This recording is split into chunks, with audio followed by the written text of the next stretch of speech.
next guest is one of the funniest writers ever. His latest #1 bestseller is called Calypso, and now he'll teach you to write one for yourself with his MasterClass online. How's your trip in?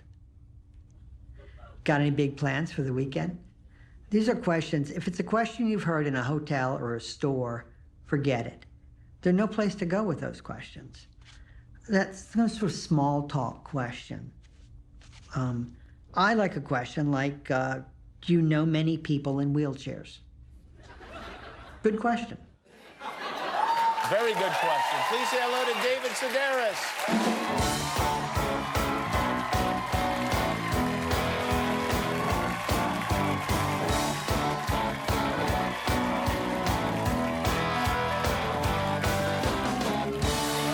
How are you? I'm not sure how to sit down in this jacket. This is quite an ensemble you've put together. Did you put this together? I put it together because the jacket didn't come with the culottes. Uh-huh. Or the knee socks, but I thought, But it's not actually the strangest part of it. My sister Amy, you know, she's an actress. Yes. She told me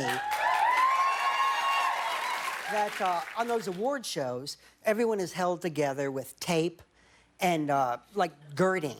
And so yes. I watched a little bit of the Academy Awards, and I thought, I wonder if the men are wearing things, too. Then yesterday, I found out they made Spanx for men. I went and bought some. I'm wearing them right now. And I went to the store, and it's like a T-shirt for a baby. That's what it looks like. And I'm wearing it, and I couldn't really button this jacket before. It's fantastic. It's really something, isn't it? Really? It's a substitute for fitness. Yeah. Are you on tour right now? Are you just finishing up your live tour? I did a tour of Australia. You did a tour of Australia, and you will go on these tours, you will read your work to people, and then you talk to the people afterwards. Well, when I first moved to New York, I went and saw a play, and it was Wallace Shawn, a monologue. And it was in a small theater, but I remember I went, and we walked into the theater, and this man shook my hand, and it was Wallace Shawn. And he shook everyone's hand as I walked into the theater. And when I saw the play, I realized I would never have admitted to myself, let's say, that the play was dull or that it was slow, because I thought I know him. And I was just on his side. I was on his side because he shook my hand. So I like to be there early, and then I'd meet people beforehand, and then I sign books afterwards. You find everyone to be interesting in some way, true?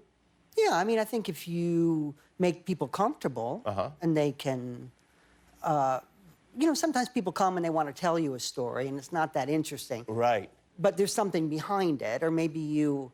Like this woman came, and I said, is your dad cheap? And she said, oh, my God, how did you know? She said, my dad was so cheap that when I was in high school, when people would roll the house, he would make us collect the toilet paper and use it.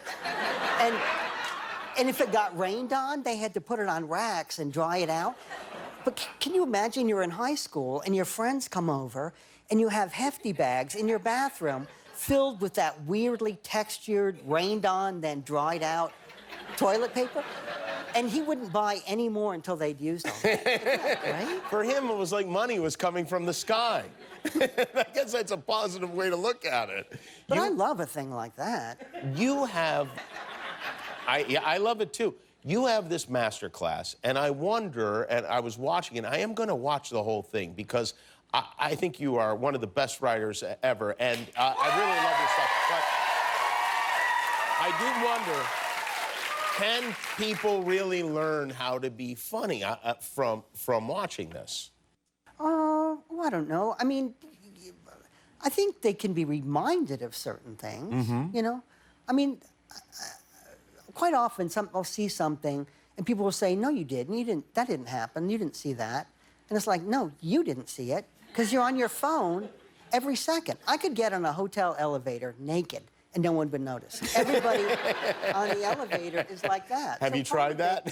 Part of it, I was in a hotel and I saw a guy in the hallway and he was wearing nothing but like a T-shirt, but it was like a woman's T-shirt, and he pulled it down as far as he could. And it was like 2 o'clock in the morning at a Holiday Inn in Buffalo. And he was in the hallway, and I think about it to this day that I should have said, can I give you a towel? Because where was he? I couldn't figure out what the story was. He got locked out of his room. He made a dash for ice. It wasn't his room. Oh. He got locked Oh, well. Well, then he was a sexual predator, I guess. And it's probably better that you didn't engage him. But you will engage people, and you will have experiences intentionally that other people might not want to have. Like, you know, there might be something that sounds terrible, and you will go along with it. Well, I mean, the thing is that it's a perfect way to meet people, right? Because they're standing in line to see you and talk to you. So you can talk to them in a way. If you were a customer service representative, you couldn't talk to people in that same way. Mm-hmm. You know? Right, yes. When I was in Australia, I met this woman, and she came to the book signing line, and she said, I'm at the age now where when I wake up in the morning, I'm so ugly, my iPhone doesn't recognize me. I thought, that must happen to people. You know, that must happen to them.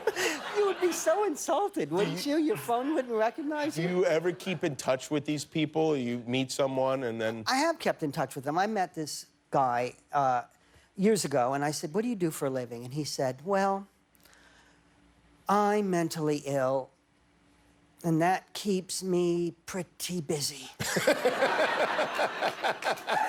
And I kept in touch with him. I mean,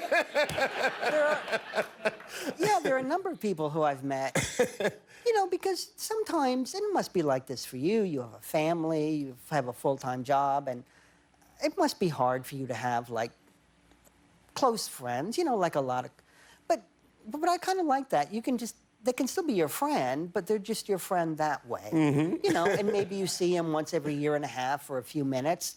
You still think of me as your friends. Yes, you know? yes, I know what you mean. It's really, to me, that's a great little relationship. You know, you talk to somebody for 2 minutes, and you learn a little something, they learn a little something, and then we move on. And that's it? Yeah. Are you still writing unusual things in people's books when they come to your signings? You know what happens more and more often is people get... I just had a couple books returned to me. And, really? And it was a woman I met in Australia.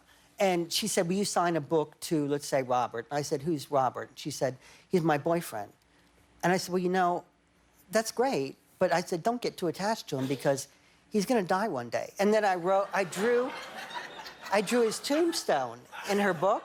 But I took the time and I drew it really nice. And I was talking to her about this and that the whole time. And then she sent the books back to me, you know, how dare you? I know he's going to die. I don't need to be reminded of it. And you think about this the next time you insult somebody. But an insult to me would be if you came to get a book signed and I went like this. Yeah, I don't know what we're going to... That's an insult. Right. It's not an insult if I talk to you and I ask you questions and I said, you know, what do you think he's going to die of? David Sedaris, everyone. Go to masterclass.com. Learn everything that he knows, and Calypso is available in paperback. We'll be right back with Super M. Hi, I'm Jimmy Kimmel. Click below to subscribe to our YouTube channel, or if you want to be that way about it, don't.